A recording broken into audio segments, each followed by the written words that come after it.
이 강의 이제 31번째 시간이 되겠습니다. 계속해서 이제 바벨탑 이야기인데 지난 시간에 했던 거 잠깐 한번 기억을 해보면 인간들이 이제 선택적 기억을 하고 있었습니다. 모든 걸 다 기억하는 게 아니라 자기 마음에 드는 것만 기억하고 마음에 들지 않는 건 기억하지 않는.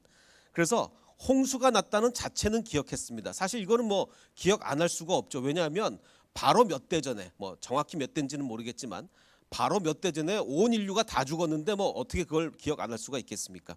그러니까 홍수가 났다는 자체는 기억을 했는데 그래서 뭘 했습니까? 야, 이제 홍수 또 오면 안 되겠다. 이 높은 탑을 쌓아가지고 높은 탑을 쌓아서 신이 홍수가 우리를 또 내리더라도 살아남게 하자라고 했습니다. 자, 홍수 자체는 기억을 했는데 문제는 뭐냐면 홍수의 원인을 잊었죠. 아, 우리가 범죄를 해서 하나님이 진노하셔서 홍수가 났다. 이걸 잊은 거예요. 그래서 더 큰 범죄를 하는 거 아닙니까? 그래서 하나님을 대항하는 거 아닙니까? 지금 높이 탑을 쌓아서 하나님하고 한번 겨뤄보자 이건데, 아니 범죄 때문에 온 인류가 사망을 하는 홍수가 났는데 더 큰 범죄를 하니 정말 이것은 선택적 기억입니다. 자, 그래서 이것은 핵심은 사실은 홍수 자체가 핵심이 아니었잖아. 하나님은 불로도 심판하실 수 있었고 물로도 심판하실 수 있었고 뭐 어떤 걸로도 심판하실 수 있었기 때문에 핵심 자체가 홍수가 아니었는데 잘 모르고 있었죠. 그래서 그게 왜 그랬습니까? 영적 기억력이 부족해서 그렇다. 우리가 머리가 좋은 거하고 상관없습니다. 영적 기억력은요, 머리 좋은 거하고 아무 상관없습니다. 그래서 우리는 하나님의 진짜 뜻을 기억해야 돼요. 하나님의 뜻. 그래서 영적 기억력을 회복해야 된다. 이게 지난주에 드렸던 말씀입니다. 자, 오늘 또 바벨탑 이야기를 좀 계속해 보면 홍수 이야기가 굉장히 깁니다. 6, 7, 8, 9 넉 장에 걸쳐서 이제 홍수 이야기가 이어지고 10장에는 족보만 쫙 나오죠. 족보가 나오고 그다음에 이제 11장에 바벨탑이 이어지는데, 그러니까 족보를 뺀다면 사건으로 기록하면 홍수 다음에 바로 이제 바벨탑이 되는 거죠. 11장 1절에 온 땅의 언어가 원래는 하나였습니다. 다 같은 언어를 썼었고, 그때 영어 공부 안 해도 되니까 얼마나 좋았겠습니까, 정말. 예, 저도 이 영어 이 울렁증이 있는데, 자, 그래서 온 땅의 언어가 하나고 그 말도 이제 하나였는데 여호와께서 거기서 온 땅의 언어를 이렇게 혼잡하게 하셨습니다. 자, 그런데 우리가 바벨탑이 없었다면 어떤 일이 벌어졌을까요? 이게 오늘의 핵심입니다. 바벨탑이 없었으면 정말 우리 영어 공부 안 해도 됐을까? 뭐 토익 토플 공부 안 해도 됐을까? 이게 오늘 문제입니다. 전 세계는 여전히 잘 통하는, 서로 잘 통하는 여전히 하나의 언어를 지금까지도 쓰고 있었을까요? 바벨탑이 없었어도? 한번 생각을 해보겠습니다. 이게 어디 그 인터넷에서 제가 그냥 뽑은 사진인데 한국 사람이 아니라 외국 사람이 만들어 놓은 저 그림입니다. 그러니까 이제 바벨탑을 쌓다가 언어가 다 똑같은 얘기를 하는데 다 다르게 말하고 있다는 얘기죠. 그러니까 한국말로 누군가 생태라고 얘기하면 이 생태가 이 생태가 아니고 그 이콜로지, 그러니까 생태계, 그 생태를 얘기하는 겁니다. 한국말로 누군가 생태라고 얘기하면 저기서 누가 이콜로지라고 얘기를 하고 저기서 누군 때는 신타이 뭐 이렇게 이제 얘기를 한다는 거죠. 이게 이제 바벨탑에 의해서 이렇게 됐다는 건데, 자, 그러면 이 세상에 한국어도 그럼 이때 생겼을까? 바벨탑을 쌓는 동안에 하나님이 쫙 개입하셔서 한국말도 그때 생기고 뭐 이 세상의 모든 언어가 뭐 일본말 뭐 모든 언어가 다 그때 생겼어. 영어 다 그때 생겼을까? 이거 좀 생각해 봐야 되고, 그럼 지금 이 그림에서 보듯이 뭐 말이 안 통하니까 막 다들 싸우고 이런데 하루 아침에 변했을까? 그러니까 하나님이 자, 이 사람들 언어를 흩어놓자라고 하셔서 그 다음 날 사람들이 딱 일어났더니 어제까지는 언어가 하나였는데 오늘부터 바로 그냥 하루 만에 다 언어가 달라졌을까? 뭐 이런 것들을 우리가 좀 생각을 해봐야 됩니다. 그 얼마 전에 유튜브에 아주 재밌는 영상을 제가 하나 본 게 있습니다. 그 우리가 타임머신을 타고 돌아간다면 100년 전으로 돌아가고 세종대왕으로 돌아가고 이러면 그 여전히 우리가 똑같은 말이 통할까? 한국말이를 영상으로 누가 만든 게 있는데 뭐 얼마나 정확한지는 모르겠지만 한번 좀 보시기 바랍니다. 한번 보여드리겠습니다. 소리가 나와야 되는데 있어서 기본적으로 아무런 지장이 없습니다. 다시 소리가 안 나와서 다시 틀겠습니다. 자, 이제 당신은 100년 전으로 돌아왔습니다. 사람들과 대화하는 데 있어서 기본적으로 아무런 지장이 없습니다. 그러나 생소한 표현과 수많은 일본어 유래의 외래어를 접하게 될 것입니다. 말을 배울 때는 먼저 그 소리를 잘 듣고 그 다음에는 그 소리를 똑바로 내야 합니다. 그리고 그 뜻도 잘 알아야 하는 1935년인데 것입니다. 여전히 알아들을 수 있습니다. 조금 더 과거로 가봅시다. 훈민정음을 창제한 세종의 시대에 도착했습니다. 이젠 현대국어와는 발음상의 괴리가 너무 커졌습니다. 처음 들어보는 어휘에 의사소통은 더욱더 어려워질 것입니다. 쌀은 썰, 노래는 놀가이로 발음됩니다. 필담은 어림도 없습니다. 처음 보는 문자와 현대와 다른 정서법으로 인해 혼란을 가중시킬 뿐입니다. 떨하 높이곰 도더샤 멀리곰 비추요시라 저자의 여러 신고요 진도를 지도요시라 어능이다 놓고시라 나이 간원도의 점글럴시라. 세종대왕 때 이렇게 말을 했다는 겁니다. 그렇죠. 사실 우리 뭐 나란 말씀이 뒹구게 달아 이게 무슨 말인지 전혀 모르잖아요. 자, 몇백 년만 돼도 한국말인데 전혀 대화가 안 됩니다. 그 지난주부터 그 대신 중학교에 저희가 들어가서 복음을 전할 수 있게 됐습니다. 정말 너무 감사한 게 제가 지난번에도 말씀드렸듯이 요즘 청소년들한테 복음을 전할 수 있는 길이 완전히 다 막혀 있습니다. 뭐 요즘 옛날에는 길에서 복음을 전해도 되고 뭐 복음 전할 길이 많았는데 요즘은 복음 전할 방법 자체가 없어요.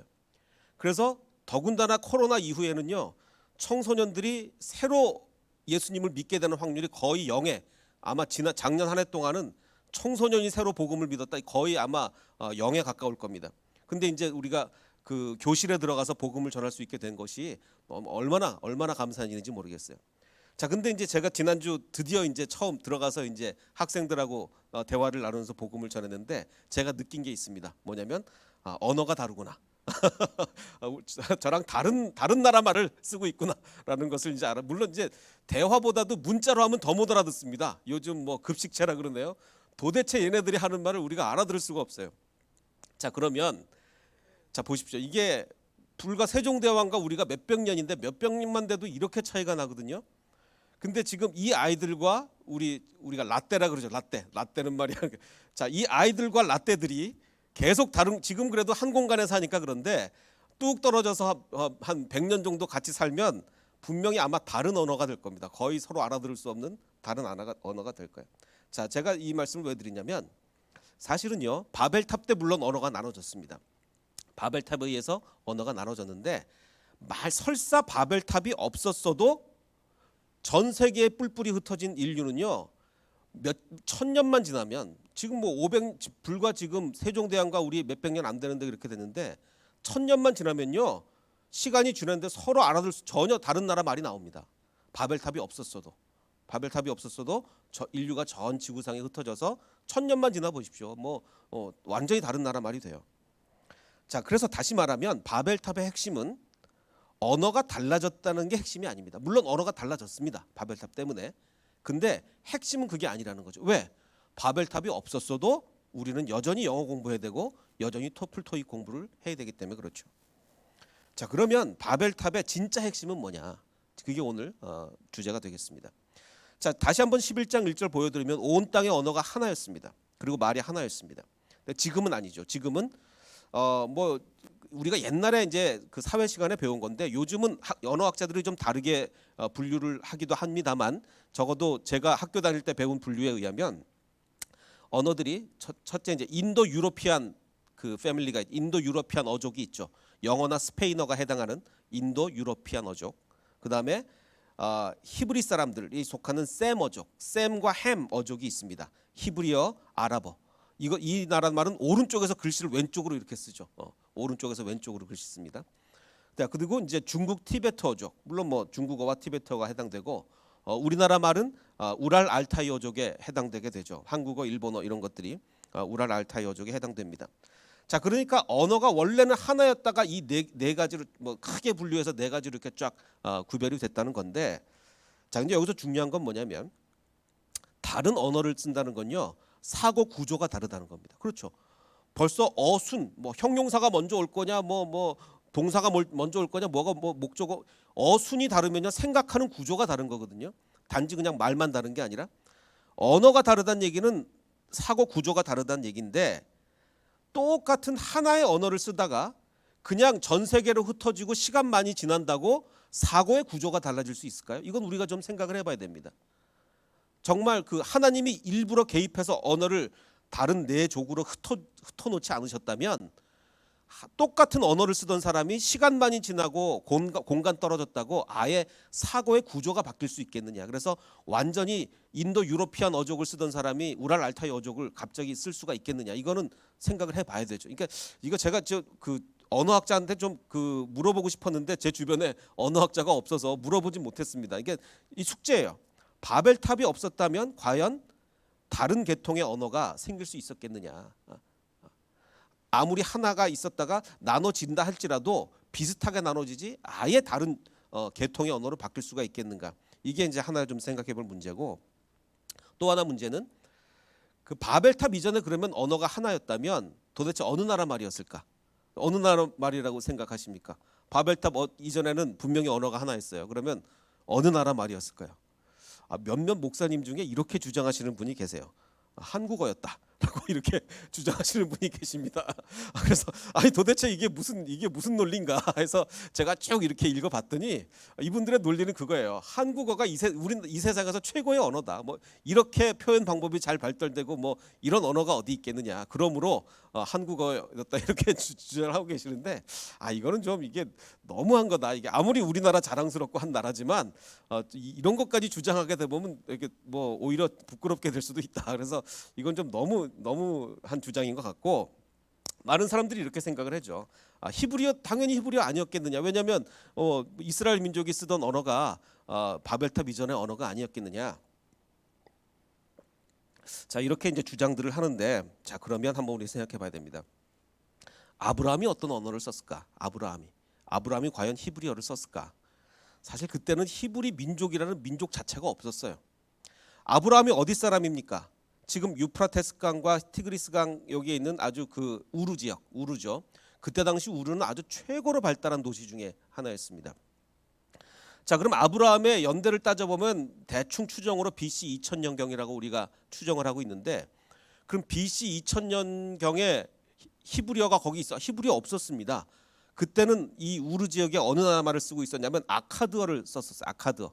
그러니까 당연히 아브라함도 아카드어를 썼을 겁니다. 아카드어는 뭐 이렇게 생겼습니다. 뭐 저도 전혀 못 읽습니다. 자, 이런 아카드어를 썼으니까 아브라함도 당연히 아카드어를 썼을 거고, 자 그러면 아브라함은 우르 지역에서 아카드어를 썼을 거로 추정이 거의 100% 추정이 되는데, 참 이게 재밌는 게 셈족어예요. 셈족어. 히브리어처럼. 그러니까 우리나라 말하고 일본 말 그 비슷하듯이 이 아카드어와 히브리어는, 나중에 생기는 히브리어는 같은 셈족어입니다. 자, 그럼 아브라함의 자녀들인 이삭과 야곱은 가나안 땅에 들어가서 어느 나라 말을 썼을까요? 그때 당시 우르 지역에서는 아카드어를 썼는데 가나안 땅은 워낙 이 촌동네라 어느 나라 말을 썼는지 기록이 없어요, 이 당시에. 그래서 혹시 계속 아카드어를 썼을까는 모르겠지만 최소한 아카드어를 알아듣거나 말할 수는 있을 거다. 왜냐하면 아브라함이 아카드어를 썼으니까, 예를 들어서 이민 1세대가 한국에 있다가 미국으로 이민을 가도 자녀들이 한국말을 잘은 못해도 부모랑 웬만큼은 소통이 되잖아요. 그러니까 이삭과 야곱도 적어도 아카드어로 의사소통은 가능했을 것이다. 그럼 요셉은 어느 나라 말 썼을까? 이제 애굽으로 팔려가게 돼서 나중에 애굽 총리가 되는데, 처음에는 아카드어를 썼을지라도 나중에는 그 총리가 된 다음에는 고대 이집트어를 썼겠죠. 고대 이집트어는 셈족 언어와 거의 좀 비슷한 햄족 언어입니다. 햄을 우리가 같이 얘기도 하는데, 자 그럼 도대체 히브리어는 언제 생겼느냐? 히브리 민족의 형성과 당연히 관련이 있겠죠.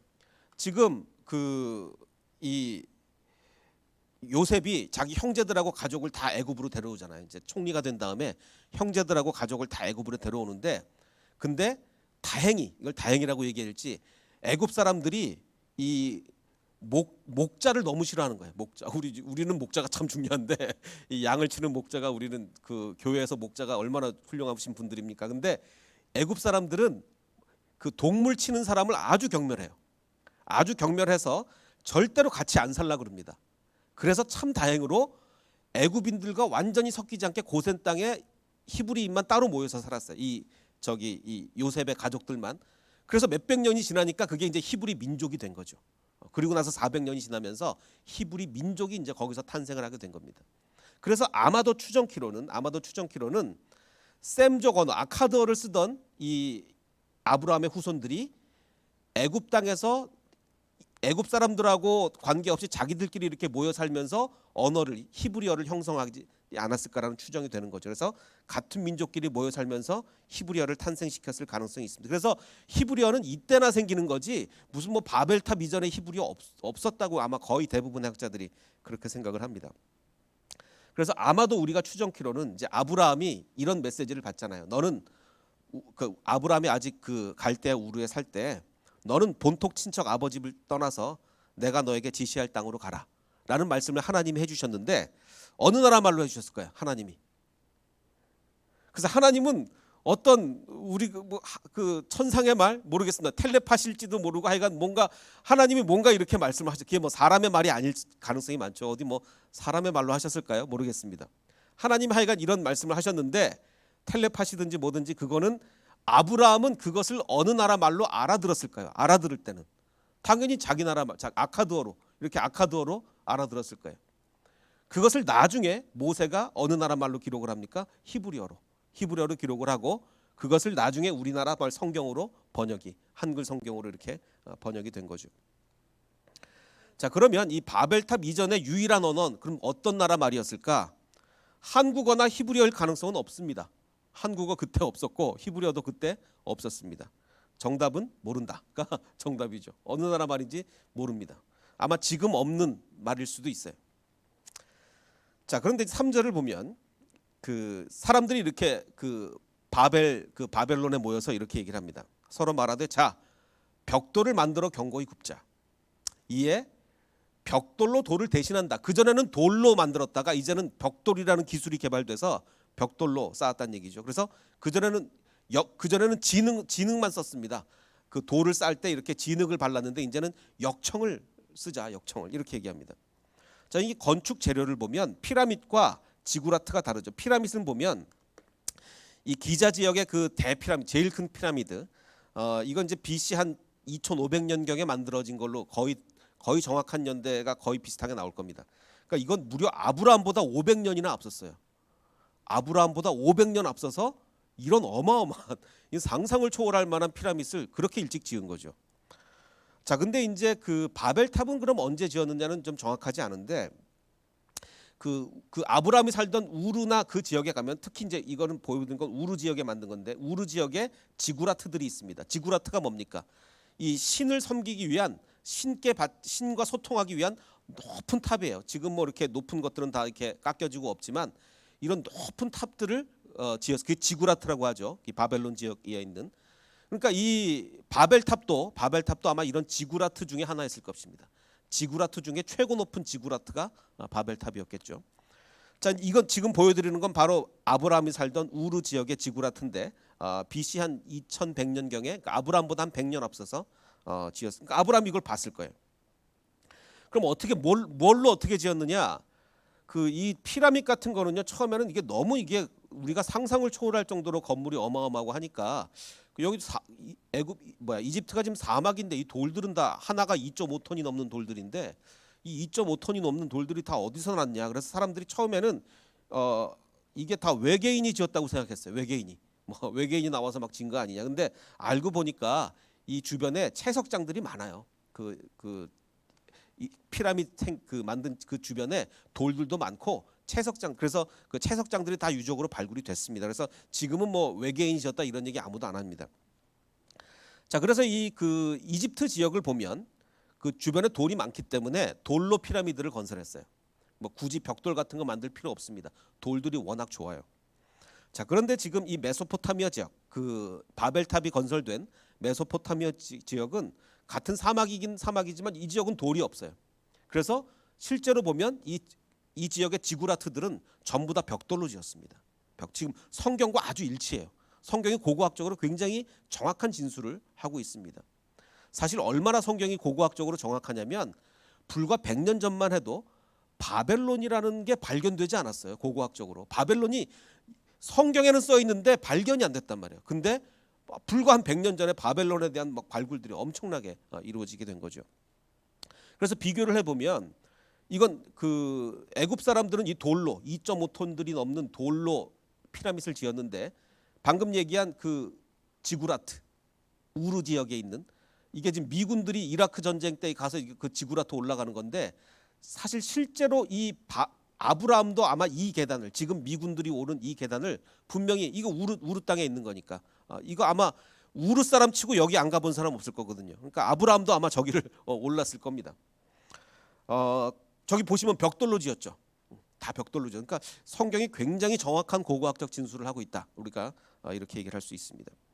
그래서 다시 한번 얘기하면 자 벽돌을 만들어 견고히 굽자 하고 벽돌로 돌을 대신했다라는 얘기는 그전에는 메소포타미아 지역에 거의 돌이 없었기 때문에 뭘 하려 조금밖에 건물을 못 지었는데 이제는 벽돌 기술이 개발되면서 굉장히 대규모 건설이 가능해졌다는 거죠. 대규모 건설.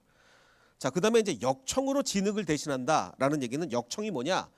그 NIV 성경은 그 몰타르라고 되어 있는데 그러니까 석유 찌꺼기 같은 겁니다. 그래서 뉴 킹 제임스 버전은 아예 아스팔트라고 번역을 했어요. 아스팔트. 그러니까 그 석유 찌꺼기 같은 걸로 이게 굉장히 끈끈하기 때문에 이걸로 이제 벽돌을 붙이면 아주 높이 이제 쌓을 수 있다는 얘기.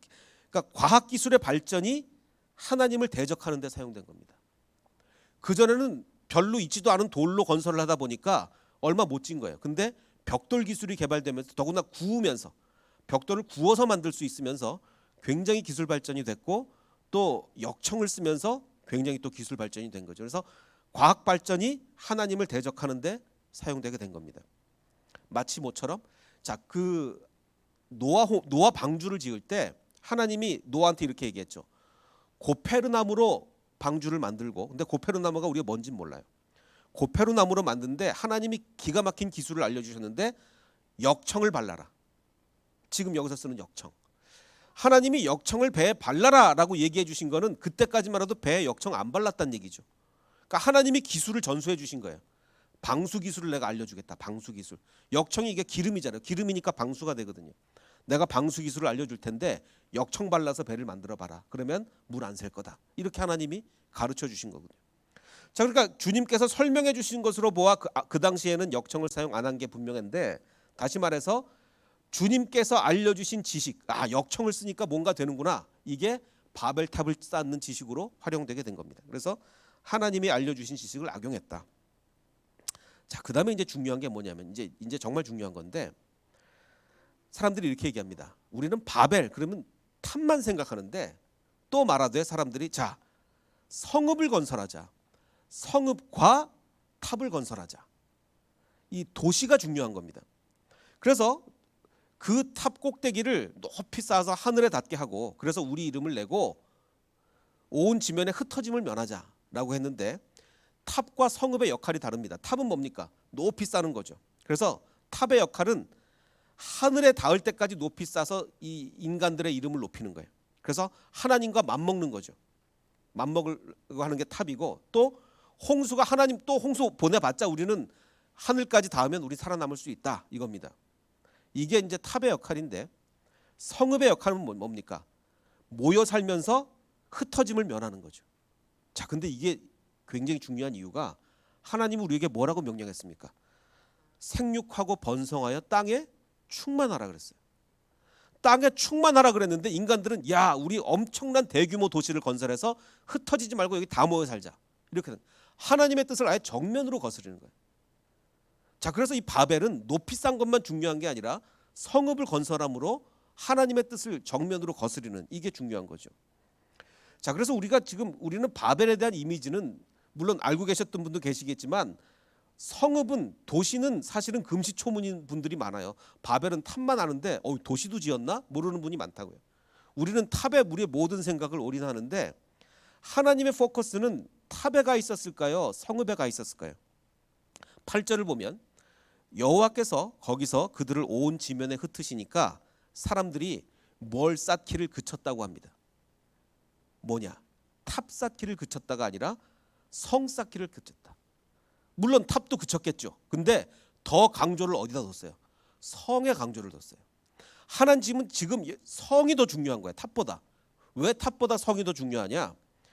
지금 거기에 이름이 이제 바벨이라고 불려졌다가 이제 히브리 이 성경 원문에 이렇게 써 있는데 오른쪽에서 왼쪽 세머니까 오른쪽에서 왼쪽으로 불려졌다 그 이름이 바벨이라고 이렇게 이제 하는데 여기서 중요한 게 뭐냐면 그 이름이가 중요합니다. 우리가 대부분의 영어 성경이 잘못 우리 한국말은 아예 그런 게 없으니까 번역을 안 했는데 영어 성경이 잘못 번역을 했어요. 뭐라고 번역했냐면 거의 모든 영어 성경이 its name이라고 그랬어요. 그 이름. 근데 히브리어에는 여성형으로 돼 있습니다. it가 아니라 her name으로 돼 있어요. her name. 왜 여성형으로 돼 있느냐?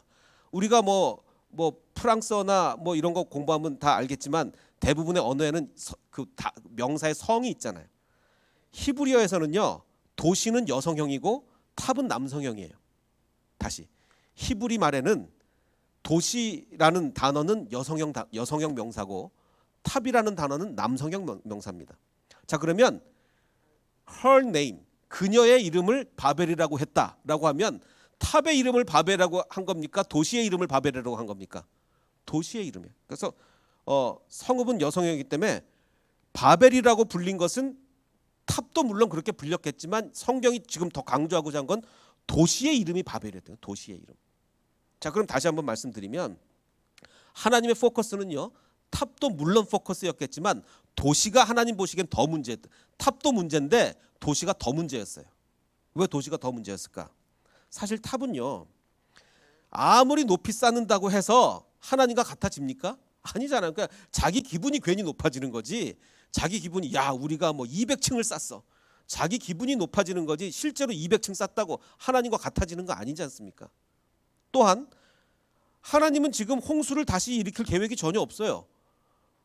분명히 다시 안 일으킨다고 그랬어요. 그러니까 아무리 탑을 다시 높이 쌓아봤자 뭐 홍수를 피해가는 거 아닙니다. 그러니까 탑은 자기네들 기분이지 실제로 하나님과 어떤 관계 문제가 생기는 건 아니에요. 자기네 기분이에요. 근데 성은 다릅니다. 성읍은요. 실질적으로 흩어짐의 저항이 되는 거예요.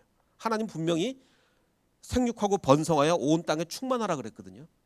그런데 실질적으로 대규모 성읍을 건설함으로 이건 진짜로 하나님과 맞붙는 거예요. 이건 진짜 하나님의 명령에 정면으로 거스르는 겁니다. 그래서 하나님 보시기엔 뭐가 더 문제인 거예요? 탑보다도 도시가 더 문제였던 거예요. 하나님 보시기엔. 자, 그래서 언어를 흩으신 이유가 뭐냐? 여호와께서 이르시되 아니 이 무리가 한 족속이요 언어도 하나니까 너무 기술이 빨리 발전한다. 얘네들 벌써 벽돌 굽기 나는 지금 역청만 가르쳐줬는데 얘네들 벌써 벽돌 굽기 시작했다. 벌써 초고층 건물을 짓기 시작했다. 기술의 발전이 너무 빠르다. 이같이 시작하였으니 이후로는 그 하고자 있는 일을 막을 수가 없겠다. 얘네들 좀 있으면 핸드폰 만들겠다. 뭐 이런 얘기예요. 얘네 좀만 있으면 핸드폰 만들겠다. 그래서 인간이 하는 일을 막기 위해서 즉 기술의 발전을 더디게 하고 뭐 이러기 위해서 언어를 흩어놓으신 거예요. 혹시 여러분은 공부하다 그 생각 안 하셨습니까? 내가 영어만 잘했으면 내가 그런 생각 하신 적 많이 계시죠? 그렇죠. 우리가 사실 영어만 잘하고 이랬으면 우리 지금보다 훨씬 더 빠르게 기술을 발전시켰겠죠. 그래서 사실 이 바벨이라는 도시와 탑의 핵심은 기술의 발전으로 대규모 성읍과 탑을 건설했고 그래서 그러므로 해서 하나님을 대적하자 하나님이 언어의 변환을 급속화하신 거예요. 왜 급속화가 중요하냐? 언어에 아까 제가 말씀드렸죠. 바벨탑이 없었어도 여러 언어가 생기지 않았다? 언어가 생겼을 거라고요. 지금 우리 세종대왕하고 우리가 너무 다르듯이 바벨탑이 없었어도 언어는 갈라졌어요. 분명히 갈라졌는데 그 수천 년에 걸쳐서 갈라질 거를 그냥 한순간에 모르겠습니다. 그게 하루아침이 될지 그래도 뭐 한 1년 내에 변화시켰는지 모르겠지만 하나님이 바벨탑을 쌓는 도중에 언어를 확 변화시키신 거예요. 그래서 언어의 변화를 급속화시킴으로써 온 지면에 흩으시며 왜냐하면 언어가 다른데 같이 살 수가 없잖아요. 그래서 막 흩어지는 거죠. 자, 그래서 정말 중요한 게 뭐냐면 흩어짐을 면하려고 했던 그들은요. 결국 더 빠른 속도로 흩어지게 됐습니다. 흩어짐을 면하자. 이게 그들의 목적이었거든요. 근데 언어가 하루아침에 확 달라졌어요. 그러면 언어가 하나일 때보다 더 빨리 흩어지게 됐죠. 하나님께 저항하면요. 더 빠른 속도로 주님의 뜻을 이루십니다. 하나님께 저항하면 주님의 뜻이 더 빨리 이루어져요. 왜? 하나님이 강제하시기 때문에. 이건 굉장히 중요한 사실입니다. 하나님께 저항하고 이러면 그 뜻이 더디 이루어지는 게 아니라 하나님이 강제를 하시잖아요. 그러면 더 빨리 이루어지되 우리에게는 고통이 더 커지죠. 이거 언어가 다 달라지고 하루아침에 달라지고 고통이 얼마나 커졌겠습니까? 자, 그런데 이제 우리가 또 하나 생각할 게 있습니다. 그게 뭐냐면요. 사실 뭐 한 5, 6개월 전까지만 해도 제가 이걸 거의 쓸 일이 없었어요. 왜? 너무 안 좋아서. 구글 번역기. 구글 번역 뭐 인터넷에서 다 되긴 하는데 뭐 번역기 돌려봤자 더 못 알아듣겠더라고요. 차라리 영어로 읽는 게 낫지. 그래서 거의 안 썼는데 제가 이거 설교하려고 지금 그 성경 말씀을 NIV 성경을 돌려봤거든요. 한국말로 어떻게 변환시켜 주나 보자. 돌려봤더니 자, 여호와께서 그들을 그곳에서 온 땅에 흩어놓으시고 그들은 성 짓는 것을 그만뒀다라고 정확하게 한글로 번역을 하는데 더 놀라운 것은 NIV 성경은요 여호와라는 표현을 안 쓰거든요. 제호바라는 표현을 안 씁니다. 그래서 The Lord라고 해요. NIV는 그거를요 구글 번역기가 지가 알아서 여호와께서라고 바꿔주는 거예요. 이 정도로 놀랍습니다. 야, 이게 이 정도로 발전을 했구나. 하나님이 바벨에서 언어를 흩어놓으셨는데 기술 개발을 늦추기 위해서 언어를 흩어놓으셨는데 이제는 이렇게까지 됐구나. 근데 조금 아직도 아쉬운 건 있습니다. 왜냐하면 사람들이 성 짓는 걸 그만뒀는데 그들은 성 짓는 것을 그만두셨습니다라고 이렇게 존댓말로 번역하는 건 좀 아쉽긴 한데 어쨌든 이렇게 놀라워요. 지금 이게 The Lord를 여호와라고 번역할 정도로 지가 알아서 번역할 정도로 굉장히 놀랍습니다. 정말. 기술 발전을 제어하기 위해서 언어를 흩으셨으나 그런데 그 언어의 장벽이 오히려 기술의 발전으로 지금 무너지고 있죠. 바벨탑이 이제 거의 점점 이제 한 50년 지나면 어떻게 될 것 같습니까? 50년 지나면 귀에다가 이어폰 하나만 꽂으면 영어로 얘기하면 한국말로 다 나올 것 같아요. 제 생각에는 충분히 가능할 거라고 봅니다. 50년도 안 걸릴 수도 있죠. 다시는 홍수로 더군다나 거기에 바벨탑을 넘어서 하나님이 내가 이제 다시는 홍수로 심판하지 않을게라고 무지개를 보여주셨잖아요. 그런데 역시 기술의 발전에 의한 부작용, 공해로 그 무지개가 사라지고 있잖아요. 기술의 발전으로 바벨탑의 효과가 사라지고 있고 기술의 발전으로 언약의 상징 무지개가 사라지고 있습니다.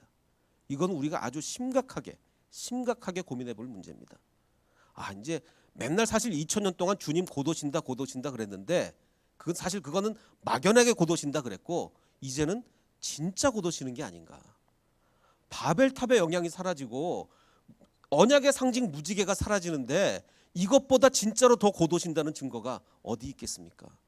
우리가 정말 정신 바짝 차리고 살아야 되겠다는 생각이 듭니다. 그래서 오늘 말씀의 핵심은 그거죠. 주님의 뜻을 거역하면 주님께서는 더 빨리 그 일을 이루십니다. 왜? 주님은 전능하시거든요.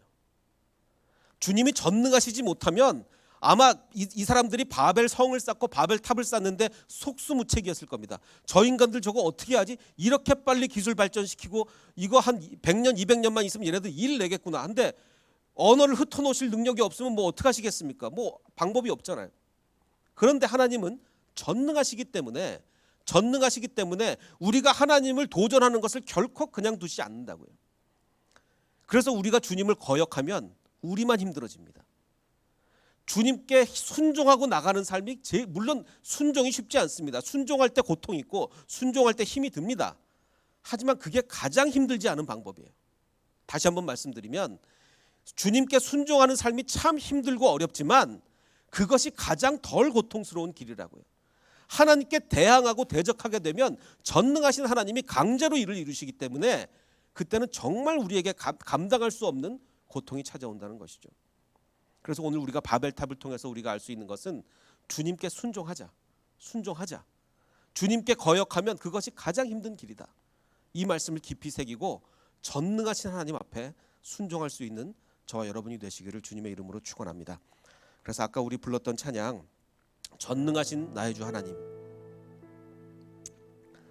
하나님은 능치 못하실 일이 없기 때문에 하루아침에라도 언어를 다 바꿔놓으실 수 있기 때문에 우리는 순종하는 삶이 순종이 힘들더라도 가장 쉬운 길이라고요. 순종보다 더 쉬운 건 없습니다. 그러기에 주님께 순종하며 전능하신 하나님께 순종하는 우리가 되기를 원합니다. 우리 함께 찬양하겠습니다.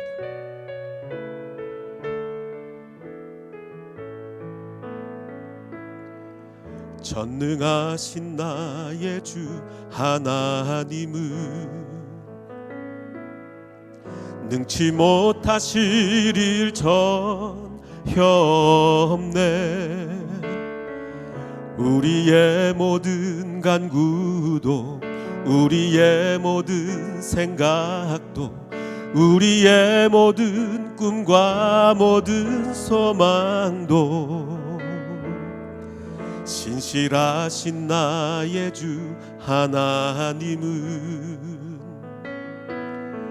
우리의 모든 괴로움 바꿀 수 있네. 불가능한 일 행하시고 죽은 자를 일으키시니 그를 이길 자 아무도 없네.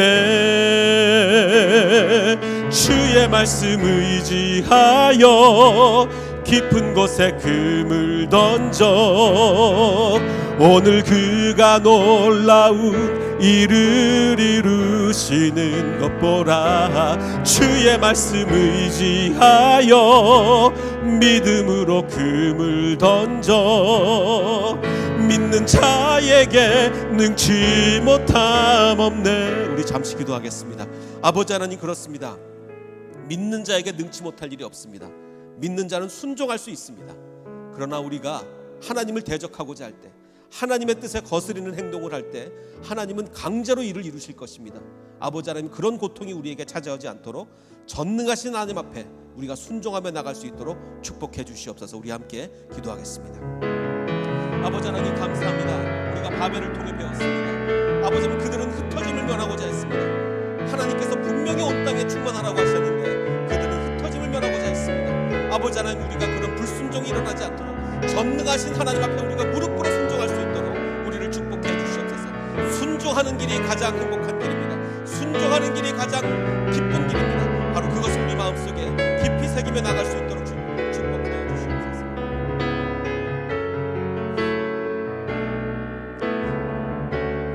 우리 다 함께 일어나 고백하며 찬양합니다. 우리 순종하기를 고백하며 다시 한번 일어나 찬양하겠습니다. 전능하신 나의 주 하나님, 전능하신 나의 주 하나님은